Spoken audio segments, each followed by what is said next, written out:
आज वास्तव में हकीकत रूप में सदन में बहस हुई और सच कहा गया।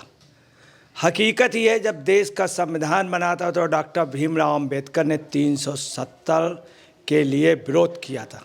देश आज़ाद हो जाने के बाद भी कश्मीर की जो हालत हुई है, ये वास्तव में जो आज बुरी हालत है, उसका अगर कोई दोषी है तो सिर्फ जवाहरलाल नेहरू और उनका परिवार। दूसरी इन्होंने ब्लंडर मिस्टेक क्या की, वही अमित शाह ने कही।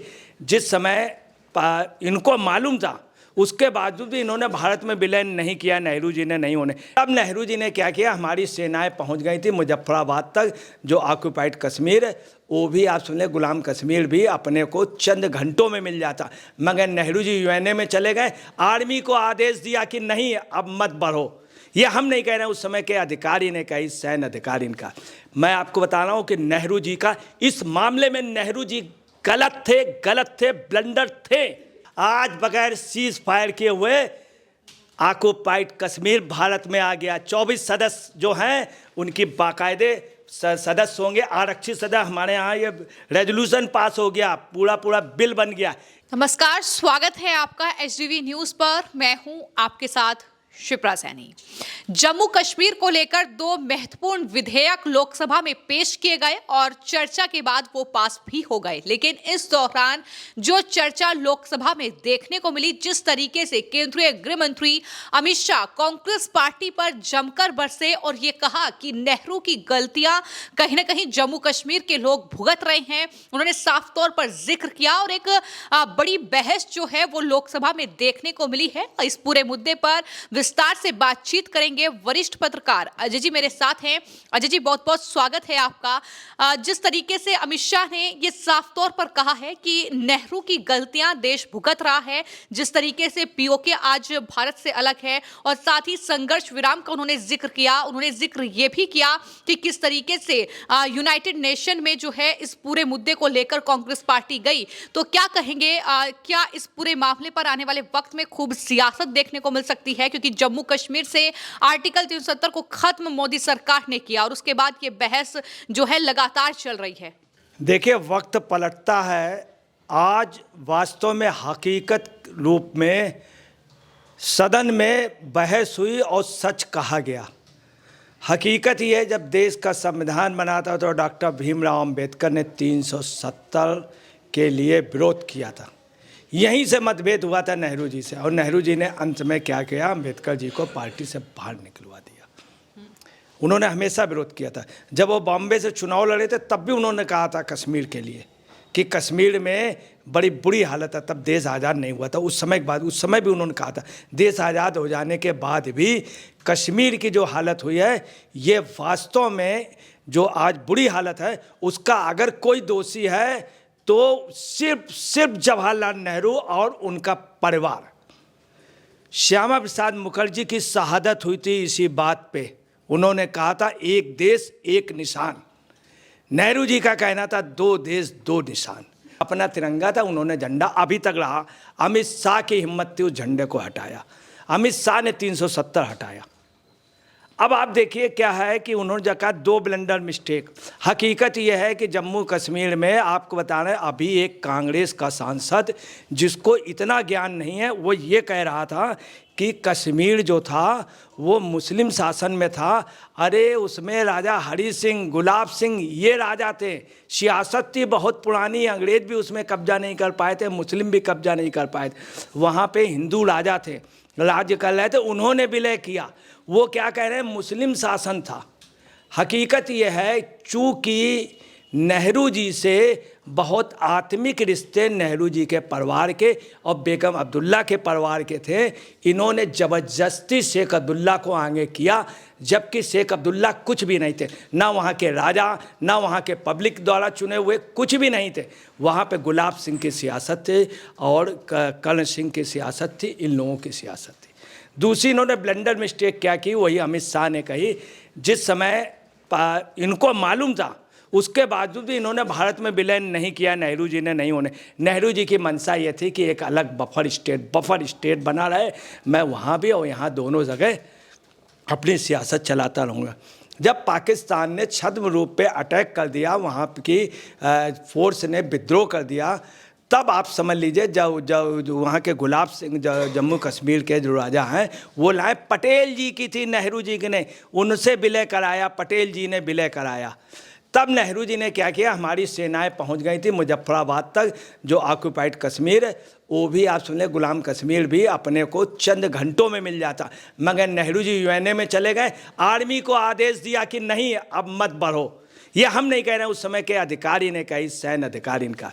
फिर आप सुनिए उससे बड़ी गलती, 1971 में मानेक शाह ने इनसे कहा, इंदिरा जी से, कि मैडम मैं आपने जो मुझे जिम्मेदारी दी थी कि दो कश्मीर में बांग्लादेश अलग कर दीजिए, मतलब पूर्वी पाकिस्तान अलग कर दीजिए, पश्चिमी पाकिस्तान मैंने अलग कर दिया, अब मुझे आदेश दीजिए कि मैं नोआखाली से समुद्र के रास्ते, त्रिपुरा के रास्ते से उतना वो एरिया कब्जा कर लूँ और ऑक्यूपाइड कश्मीर हम चंद घंटों में, 2-3 घंटों के अंदर कर लें। इसके बाद जो समझौता होगा आप इनकी सेना को छोड़ दीजिएगा, पाकिस्तान की सेना जो गुलाम बनी वहाँ पे है पूर्वी पाकिस्तान में, और ये छोड़ नहीं। मगर इंदिरा जी ने कहा नहीं नहीं ऐसा नहीं करना है, ये इंदिरा जी ने कहा था।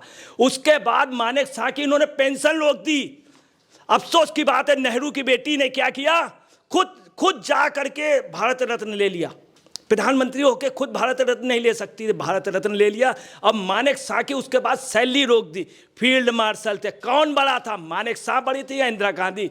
ये देश को मैं आपको बता रहा हूं कि नेहरू जी का इस मामले में, नेहरू जी गलत थे,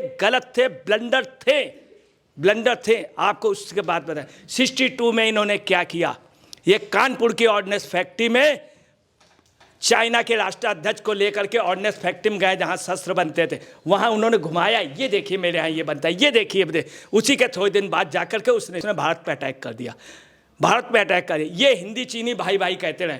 नेहरू जी ने ब्लंडर मिस्टेक की है। इस बात में उनके मरने के बाद इसमें जांच होनी चाहिए, आयोग बैठाना चाहिए, जैसे नेता सुभाष चंद्र बोस पे बैठाया गया कि वो जीवित हैं कि नहीं, ऐसे इस पे होना चाहिए। इनकी ये ब्लंडर मिस्टेक थी, इसमें आयोग बैठे पूरा, जैसे नानावती आयोग बैठा, तमाम आयोग बैठे, इसमें जांच होनी चाहिए। और अगर संसद में बहस हो गई, आज कांग्रेस हिल गई है, कांप रही है। उन 3 राज्यों से हार से इतनी नहीं हारी जितनी इस समय हाप रही है। और मैं आपको बता रहा हूँ सोनिया गांधी के हस्बैंड ने क्या किया 71 में, सुन लीजिए। जिस समय पाकिस्तान के भुट्टो यहाँ पे आए, भुट्टो ने पूरी तरीके भुट्टो की बेइज्जती हुई और मानेक शाह वगैरह सब थे, मगर उसके बाद भुट्टो ने इनको क्या दबाव में लिया, बेनजीर भुट्टो ने राजीव गांधी को फ़ोन किया और दबाव में, बेनजीर के दबाव पे क्या हुआ, इन्होंने सबको लौटा दिया इंदिरा जी ने। नेहरू जी की ब्लंडर मिस्टेक थी ये। कांग्रेस में अगर चुपचाप मतदान करा लिया जाए, आज भी बुजुर्ग कहते हैं नेहरू जी की वो चाइना उस पर मिस्टेक थी, चाइना और पाकिस्तान को उसमें मिस्टेक थी। अब आप सुन लीजिए, इनका आज से नहीं, अफजल ने पार्लियामेंट में किया और अफजल का इन्होंने सपोर्ट किया। जम्मू कश्मीर इशू में अगर सबसे ज़्यादा आज जो दो विधेयक आए, आपको मालूम क्या हुआ है? नहीं मालूम। जब हमारी सेनाएं बढ़ रही थी 47 में, इन्होंने सीज फायर करके हमारी सेनाओं को रोक दिया था। आज बगैर सीज फायर किए हुए ऑक्युपाइड कश्मीर भारत में आ गया। 24 सदस्य जो हैं उनकी बाकायदे सदस्य होंगे, आरक्षित सदस्य। हमारे यहाँ ये रेजोल्यूशन पास हो गया, पूरा बिल बन गया। इसके अलावा इन्होंने बैकवर्ड और दलितों के साथ किया, कभी आरक्षण नहीं दिया। 9 सीटें उनके लिए दी गई, 3 सीटें ऑक्युपाइड लोगों के लिए दी गई, एक पीओके के लिए और एक पीओके का प्रतिनिधि रहेगा। दूसरी आपको बताना है, वहाँ का पीओके की अलग वो कर दी गई, उसमें 24 लोग रहेंगे, 24 लोग। अब आप देखिए इससे ज़्यादा दुखद क्या बात है। आज देश को सोचना चाहिए कि कितना विस्थापित, 1,57,968 लोग विस्थापित हैं कश्मीर में, 1,57,000। इनके लिए कुछ नहीं सोचा। कश्मीर वहाँ से जो लोग आए थे बांग्लादेश से, ममता बनर्जी को सोचा, उनको आपने नागरिकता दे दी। ये बेचारे 1947 से अभी तक नहीं पा पाए। आज जो देश में हुआ है ये वास्तव में हमारा मुकुट था कश्मीर, और आज मुकुट सुशोभित हुआ है, उसमें कोहिनूर, उसमें एक से एक हीरे आज जड़े गए हैं। आज हमारा जो छिना हुआ मुकुट था वो मिल गया है। और आपको बता रहे बगैर सीज फायर हम लोग जीते। दोनों बिल जो लाए हैं ये पास हुआ है। अगर हिम्मत होती तो विरोध कर लेते, मतदान में कर लेते।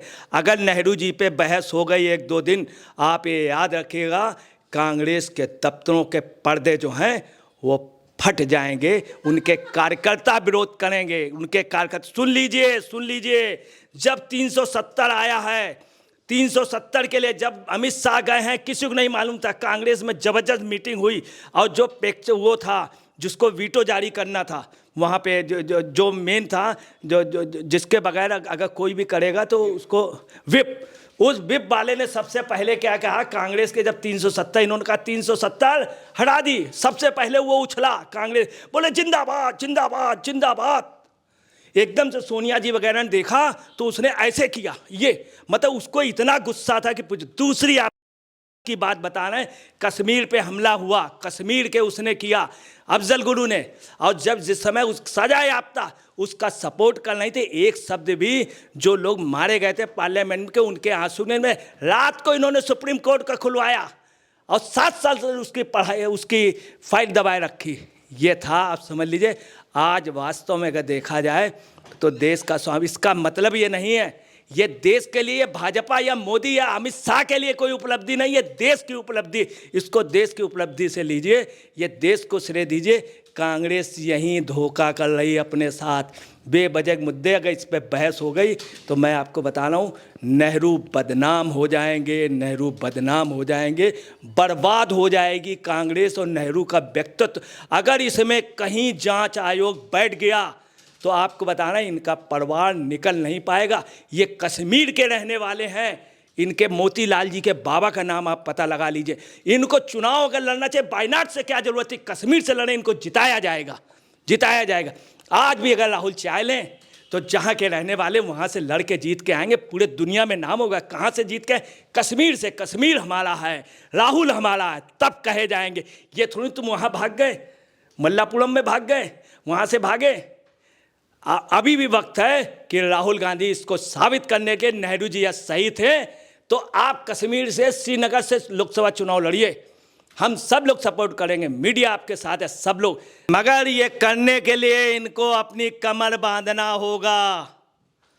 मैं ये नहीं कह रहा हूँ सर पे कपड़े बांधे, कमर बांधना होगा। अब आपको बतलाना है, इस कश्मीर में, इस कश्मीर को अगर किसी ने आज जो एक हुआ नहीं होने दिया, सिर्फ नेहरू जी थे। ये बात मैं नहीं कह रहा हूँ, पटेल जी ने कही थी, राजर्षि टंडन जी ने कही थी, कांग्रेस के तमाम नेताओं ने कही थी और कामराज ने भी कही थी। तो आपने इस पूरे मामले को लेकर वरिष्ठ पत्रकार अजय जी को सुना। उनका साफ तौर पर यह कहना है कि केंद्रीय गृह मंत्री ने आज लोकसभा में कांग्रेस पार्टी और नेहरू को लेकर जो कुछ भी कहा है वो बिल्कुल सही है। जिस तरीके से नेहरू ने ये 2 बड़ी गलतियां की है, जिसका खामियाजा देश ने भुगता है, लेकिन वहीं जिस तरीके से मोदी सरकार ने आर्टिकल 370 को खत्म किया है, वो सरकार की उपलब्धि नहीं है, वो देश की भी उपलब्धि है, जिस पर कांग्रेस को भी सरकार का समर्थन करना चाहिए। फिलहाल आपकी इस पूरे मामले को लेकर क्या राय है, हमें कमेंट बॉक्स में जरूर लिखें। धन्यवाद।